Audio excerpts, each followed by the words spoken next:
طيب عايزين نقول ان في النهارده قرار لمحكمه مصريه بيلغي قرار الحكومه بتصدير الغاز لاسرائيل، مش اسرائيل بس، لدول اجنبيه اخرى.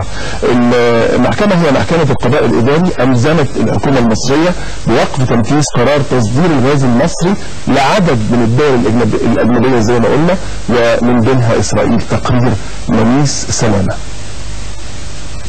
6 أشهر قضتها القوى الشعبية الرافضة لتصدير الغاز لإسرائيل في مطالبات مستمرة وملاحقات قضائية للحكومة المصرية بوقف تصدير الغاز لإسرائيل. واليوم جاءت نتيجة الجولة الأولى بانتصار القوى الشعبية، حيث قررت محكمة القضاء الإداري بمجلس الدولة وقف تنفيذ قرار الحكومة المصرية بتصدير الغاز إلى إسرائيل. حكم القضاء المصري الشامخ بوقف قرار وزير البترول، ومعنى هذا وقف الثروة الصفقة المنشورة ووقف التصدير إلى إسرائيل. الشعب المصري ما هوش غني قوي عشان يدفع 40 مليار جنيه دعم للأجانب، ونيجي بعد كده احنا نتحمله من قوتنا وقوت عيالنا.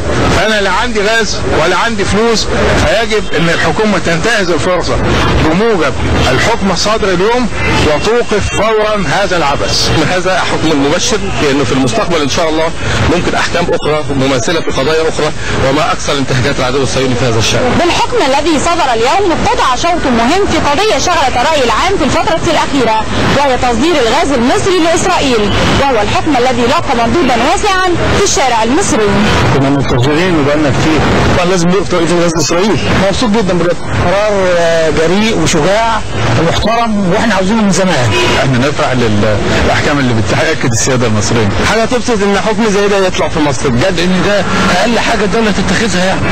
الحكم وإن كان حقق انتصارا للقوى الرافضة لتصدير الغاز إلى إسرائيل، إلا أنه أثار تساؤلات حول إمكانيات وآليات تنفيذه، تساؤلات تجيب عنها الأيام القادمة. منيس سلامة، 90 دقيقة، قناة المحور. طبعا لازم نقول ان الحكم ده غير نهائي وقابل للطعن امام المحكمة الادارية العليا.